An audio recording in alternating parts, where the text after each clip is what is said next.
드라마에서 그러니까 영화에서 뭔가 코미디 연기를 위해서 뭐 그냥 뭐 씬에 집중했다고는 하지만 제가 봤을 때는 그 댄스에서는 좀 유독 욕심을 부리지 않았나. 영화가 잘 되잖아. 조성석 배우님 말씀 한 해주시겠어요? 말씀 드려도 될까요? 그럼요. 네. 저 진짜 열심히 하는 거예요. 제가 뭐 욕심 감독님께서 이렇게 언급해주신 만큼 이 밤순 캐릭터 이야기를 좀 더 들어보고 싶어요. 저는 이 원작도 봤는데 밤순의 이미지가 만화 속에서는 좀 더 노년에 가까웠다고 느꼈어요. 그래서 이정훈 배우님께서 이 역할을 맡으신다고 들었을 때 굉장히 젊은 캐스팅 아닌가 하는 생각도 들었거든요. 정훈 배우님께서는 이 역할 그래도 탐난다 하셨던 이유가 뭘지 궁금하고, 감독님과 함께 이 밤순의 외형부터 성격까지 만들어 나가기 위해 어떤 대화들 나누셨는지 궁금합니다. 뭐 처음에 인물이 너무 매력적이다 이런 느낌보다는 저는 이야기가 좋았어요. 그러니까 좀비라는 소재가 있는 이야기인데 보통은 이제 뭐 유혈이 낭자하고 누군가 누구를 물고 계속 그런 것만 나오는 이야기가 아니라 가까운 사람이 좀비가 되었을 때 실질적인 고민을 하잖아요. 그런데 그것을 되게 진지하면서도 되게 코믹하게 이렇게 접근해 가고 어떻게 하면 길들여서 같이 살 수 있을까를 고민하는 얘기 자체가 너무 좋았고, 또 운소진단을 하고 나서였기 때문일 수도 있어요. 조금 거기서 다른 방향의 얘기를 좀 하시는 걸 같이 한번 해보고 싶다고 생각을 했고, 그리고 제가 이제 무대에서 빨래라는 뮤지컬을 한 몇 년에 걸쳐서 했었는데 그때 아마 공연을 보셨을 거예요. 그래서 이러한 제안이 영상에서는 또 어떻게 보여질까, 그게 좀 궁금했어요. 이제 분장을 어떻게 할 거며 또 어떤 톤으로 할 거며 진짜 관객분들이 내가 노역을 할 때 그런 나이가 든 사람만큼 봐주실 수 있을까. 물론 제가 알고 있기로도 저희 선배님들 뭐 김수미 선배님이나 또는 김혜자 선생님 같은 분들은 이미 40대 때 노인 역할을 했었고, 옛날에는 방송이 그런 분들이 이제 출연을 하셨는데 이게 요즘에는 또 영상이 유해지되고 굉장히 뭐라 그럴까 발달되어 있는 상태에서 어떻게 받아들이실지 좀 실험적이었죠. 제 선배님도 하셨대요.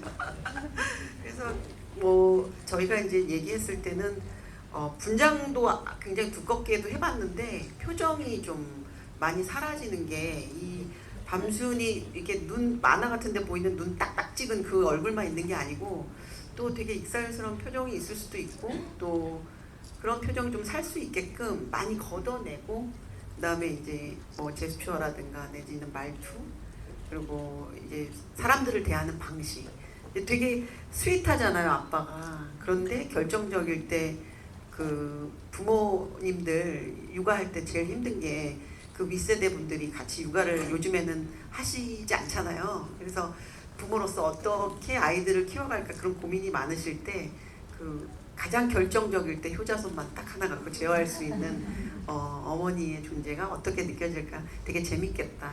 그래서 그런 얘기를 많이 나눴죠, 감독님하고. 이런 밤순을 엄마로 둔 정아안이라는 캐릭터에 대해서도 들어봐야 할 텐데요. 이정훈 배우님께서는 이 이야기의 매력에 끌려서 작품 선택하셨다라는 말씀 해주셨는데, 정석 배우님께는 좀비딸 첫인상이 어떠셨나요? 저도 마찬가지. 저도 똑같은 그 지점인데, 그게 뭐랄까, 저는 이 작품을 맨 처음 제안 받았을 때 때마침 제가 아빠가 됐었고, 그리고 딸 아이의 아빠가 됐고, 저도 모르는 약간 부성애를 조금씩 느끼고 있을 때쯤 이 작품을 만나서 시나리오 읽자마자 저는 너무 하고 싶었어요. 그냥 이게 너무너무 재밌었고, 그리고 원작이 있다는 얘기도 들었지만 원작을 모르는 상황에서 시나리오만 봤기 때문에 이 시나리오만으로도 엄청난 매력이 있고 힘이 있다라는 걸 믿어 의심치 않았죠. 그렇게 현장에서 만나셨는데 이정훈 배우님께서 딱 엄마로 등장했어요. 그 분장과 모습을 보고 어떠셨나요? 일단 이정훈 선배님이 제 엄마 역할이 되셨다는 그 얘기를 듣고 난리가 났었고, 감독님이랑 저랑 난리가 났었고요. 그리고 나서 이제 현장에서 이제 분장하신 모습을 딱 봤을 때는 저희들 모두 다 만찢녀라고 만화를 찍고 나오셨다고 그냥 똑같다고 그런 얘기 뭐 저희들만 그런 게 아니라 다 그랬어요. 저희 현장에 모두가. 제가 잠깐 첨언을 드리면 처음에 이제 분장 테스트를 받으시는 날 그 저희 분장팀이 사진을 보내주셨어요 저한테. 근데 저는 그 사진이 정말 그 만화 얼굴에 포샵으로 선배님 얼굴만 이렇게 얹은 줄 알았거든요. 그래서 야 진짜 포샵 잘했다. 그랬더니 감독님 진짜입니다 이렇게 답이 와서 그래서 제가 선배님한테 선배님 진정한 만진여십니다라고 톡을 보냈던 기억이 납니다. 네, 그만큼 너무 놀라웠어요. 이 분장에 관한 마지막 질문 하나만 더 드리고 객석으로 마이크 넘겨볼까 하는데요. 이성민 배우님이 아까 나도 노역 많이 해봤다라고 말씀하셨어요. 저희가 기억하는 그 재벌집 막내 아들의 진양철 회장님도 떠올랐고요. 또 연석 배우님도 못지않게 분장을 다양하게 경험해보신 걸로 아는데 아까도 언급해주셨던 헤드윅 같은 이미지들도 떠오르고요. 두 분께도 이 좀비 딸의 밤순 못지않게 기억에 생생히 남은 그런 변신의 순간 좀 여쭤보고 싶습니다. 제가 다 말해버렸나요? 저도 웹툰을 소재로 한 드라마를 촬영한 적이 있었는데 그게 미생이었었어요. 네, 처음에 욕 많이 먹었어요. 오상식하고 다르다고. 근데 방송하고 나서는 다들 오상식이라고 하더라고요. 근데 실제 외형은 완전히 달랐었는데 그랬던 기억이 나고 저는 약간 분장으로 먹고 사는 배우여서 박통 역할도 그랬었고 리멤버 때는 80 노인을 했었고 이제 어떤 배우가 후배가 그러더라고요. 이제 그만하라고 그러더라고요. 이제 노인. 근데 오늘 정원 씨 이야기 들어보니까 다음은 정원 씨랑 같이 노부부 역할을 하면 너무 재밌겠다는 생각이 들어요. 저는 그 운수호진 날에서 금혁수라는 역할이 그 웹툰상에서 마치 그 뭔가 개구리처럼 뭔가 형상화된 그런 뭔가 괴기스러운 얼굴이었는데 그리고 뭐 뽀글머리를 하고 그래서 그거 가지고도 감독님이랑 뭐 얘기를 좀 했던 것 같아요. 그 원래 외형의 어떤 그 뽀글머리와 뭐 주근깨 같은 걸 좀 이어서 가자 뭐 이런 얘기를 했었던 기억이 나고. 그리고 아까 뭐 헤드윅 말씀해 주셨는데 제가 기억에 남는 건 헤드윅을 제가 7년 전에 처음 했을 때 헤드윅을 끝날 때쯤 제가 미스터 선샤인이라는 드라마에서 구동매 역할을 맡았는데 거기서는 굉장히 뭐 막 수염이랑 막 이런 역할이었어요. 그래서 근데 테스트 촬영을 하러 갔는데 제가 헤드윅 공연 끝나고 테스트를 하러 갔거든요.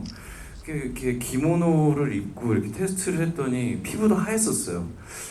약간 게이샤처럼 보이더라고요.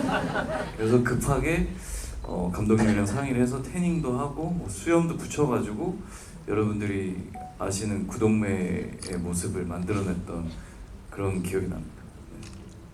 두 분 답변 들으면서 또 머릿속에 여러 이미지들이 지나갔어요. 객석에서 이제 질문 받아봤으면 합니다. 추러스 키링 다들 받고 싶으시죠? 10분까지 이렇게 키링을 드릴 수 있다고 하니까요. 처음에 많이 손 들어주시면 감사하겠습니다. 네, 저희 그러면 첫 번째 질문은 저기 가장 먼저 빨간 티 입으신 분께서 손을 크게 흔들어 주셨어요. 마이크 전달 부탁드리겠습니다. 보신 배우님들 중에서 영화 속에서 가장 기억이 남는 장면은 무엇인가요? 네, 가장 기억에 남는 장면 좀 들어볼까요? 저는 그 처음 집에서 탈출하는 그 거리 씬이 굉장히 인상적이었어요. 그 이유는 무엇일까요? 아니, 굉장히 힘들겠구나 생각하면서 봤었고, 저는 원래 옛날 사람이라서 느린 좀비를 좋아해요. 요즘 현대화된 빠른 좀비보다 저는 좀비는 느려야 된다고 생각하거든요. 그렇게 묘사돼서 굉장히 재밌게 깔깔거리면서 봤던 기억이 납니다. 저는 그 넘버원 댄스 추는 장면에서 보면서 정석이 형 저기서 또 열심히 추겠구나. 그래서 봤는데 역시나 너무 잘 추는 거예요. 그리고 어젠가 어젠가요? 오늘인가요? 소다팝 보는데 왜 이렇게 잘 추는 거예요? 왜 이렇게 춤에 그러니까 뭔가 드라마에서 그러니까 영화에서 뭔가 코미디 연기를 위해서 뭐 그냥 뭐 씬에 집중했다고는 하지만 제가 봤을 때는 그 댄스에서는 좀 유독 욕심을 부리지 않았나. 영화가 잘 되잖아. 조성석 배우님 한 말씀 들려주시겠어요? 드려도 될까요? 그럼요. 네. 저 진짜 열심히 하는 거예요. 제가 뭐 욕심을 내서 그런 게 아니라 뭐든 전 열심히 합니다. 예, 뭐든 저한테 주어진 상황에 최선을 다해서 열심히 할 뿐입니다. 기본 아닙니까? 열심히 하는 건 기본이다. 그러니까 욕심을 냈다고 이렇게 오해를 하시니까. 아 그리고 인상적인 거는 고양이였습니다. 그럼요. 네. 저도 고양이가 생긴 지 얼마 안 됐거든요. 그래가지고 고양이 보면서 저게 진짠가? CG인가? 제가 배를 뒤집고 발랑 앉아있는 게 저게 진짠가? 궁금했습니다, 감독님. 배를 뒤집고 앉아 있는 씨는 진짜입니다. 네, 진짜. 저희 고양이가 저희- 그러거든요. 선배님 고양이 캐스팅할 거예요. 저희 원래 그걸 CG로 계획을 하고 그렇게 생긴 인형도 만들었어요. 얼굴을 CG로 바꾸려고. 근데 이제 한번 테스트를 해보고 안 되면 바로 바꾸자 했는데 그 친구가 테스트 하자마자 너무 잘 해내가지고 모두가 탄복했던 기억이 납니다. 그래서 저도 살짝 거기에 덧붙여 말씀드리면 사실 저희 애용이가 원래 실제 이름이 금동인데 정말 감독님 말씀처럼 연기를 너무 잘해서 사실 되게 그 저희 영화에 나오는 거의 모든 장면들이 실제 연기거든요. 근데 그 중에 되게 중요한 그 순간순간의 장면들은 CG입니다. 거의 한 뭐 7:3, 8:2 정도의 비율로. 근데 그 CG인지도 잘 모르셨죠. 그래서 저희는 저희 영화 그 보면서 그 저희 영화에 그 살짝 나오는 그 CG가 딱 그 삽입된 그 장면들의 어떤 자연스러움 때문에 가끔 놀랄 때도 있었다라는 말을 말씀드립니다. 역시 집사답게 금동이 자랑을 또 열심히 해주셨습니다. 저희 이제 앞쪽 줄에서 한번 또 질문 받아봤으면 합니다. 손 다시 한번 선물은 높이 조정석 들어주시겠어요? 씨가 직접 드리는 게 어떨까요? 깜짝 제안해주셨는데 네, 그걸 해야 돼, 정석아. 해주시겠어요? 네. 저희 유연석 사랑에 들고 계신 분 옆에 분께서 귀여운 인형을 또 들고 오셨는데 질문도 한번 해주시겠어요? 네. 질문 하시면 제가. 네. 안녕하세요. 우선은 그 영화 보면서 원작 작가님이신 이윤창 작가님이 중간에 나오시더라고요. 그래서 저는 원작을 기존에 봤었고 해당 작가님을 알고 있어서 되게 반갑고 이제 감독님께서 작품에 굉장히 신경을 많이 썼다라는 생각이 들어서 좀 좋았습니다. 그리고 이 좀비딸 같은 경우에는 앞서 말씀드린 것처럼 원작이 있는 작품이잖아요. 그래서 이런 원작이 있는 작품을 다룰 때 좀 감독님 같은 경우에는 그 제작하는 과정이나 준비하는 과정에서 그리고 배우분들 같은 경우에는 그 작품이 제안이 들어와서 하기로 결정을 하고 이제 연기를 준비하는 과정에서 그리고 기자님 같은 경우에는 평론을 하는 과정에서 이런 원작이 있는 작품들은 어떤 점을 좀 중심으로 준비를 하고 좀 많이 고민을 하시는지 그 점이 궁금합니다. 네, 제가 먼저 답변을 드리면 선물 먼저 받으시고 우선 좋은 질문 감사합니다. 저희 원작 보신 것처럼 작가님이 영화에 출연을 하시는데 공교롭게도 운소 오신 날에 원작 작가님이 출연을 하십니다. 예, 택시 승객으로 출연을 하시고요. 저는 이제 제 스스로의 생각이 이렇게 원작 작가님이 본인이 만든 어떤 세계에 실사화된 상황에서 본인이 출연하면 이게 얼마나 재밌을까. 그래서 저는 그걸 이렇게 보고 싶은 거예요. 그래서 항상 오시면 굉장히 뿌듯해하시면서도 어색해하시면서 그 얼굴을 보는 게 너무 즐거워요. 정말 선물을 드린 것 같고 그런 의미에서 또 항상 흔쾌히 응해주셔서 원래 이윤창 작가님은 좀비를 하고 싶으셨어요. 좀비로 출연을 하고 싶으시다고. 네, 그래서 그것도 너무 좋았겠지만, 근데 저희 좀비 씬 아까 성민 선배님 말씀하셨지만 굉장히 큰 씬이고 또 힘드실 것 같아서 그거는 또 예우가 아닌 것 같아서 제가 캐리커처 화가라는 캐릭터를 이제 만들어서 그렇게 이제 직접 제안을 드렸던 경우입니다. 그리고 원작을 저희가 이제 각색하는 과정에서는 저는 일단은 저 또한 원작 팬의 심정으로 작업을 하는 게 저는 가장 중요해요. 예. 일단 이 원작을 제가 보고 매료가 됐기 때문에 했기 때문에 제가 매료된 지점들은 바꾸면 안 된다는 생각은 항상 하고 있습니다. 이제 그게 그 주제 그리고 그 캐릭터의 유니크함 이것은 바꾸면 안 된다고 생각을 했고 그래서 그것을 토대로 작업을 해서 여러분들이 보시는 오늘 그 결과물이었던 것 같습니다. 네. 정석 배우님께서도 말씀해 주시겠어요? 네. 원작이 있는 작품에 임할 때 어떤 준비를 또 따로 하시는지. 글쎄 저는 맨 처음에 이게 원작을 보지 않고 이 시나리오를 봤기 때문에 사실 원작을 그리고 심지어 전 영화 촬영 끝날 때까지 원작을 보지 않았습니다. 예, 그냥 제가 맨 처음 읽었던 그 느낌 그대로 이 작품의 힘을 믿고 감독님이랑 그렇게 잘 촬영을 하면 열심히 하면 원작을 보신 많은 분들도 그리고 원작을 보지 않으신 분들도 이 영화를 재밌게 보시지 않을까라는 생각이 있었어요. 정은 배우님께서는요? 저는 원작을 봤고요. 봤을 때 사실은 제가 그 원작의 할머니보다 좀 너무 크지 않나. 귀엽긴 하지만 크지 않나. 그래서 몸을 줄일 수도 없고.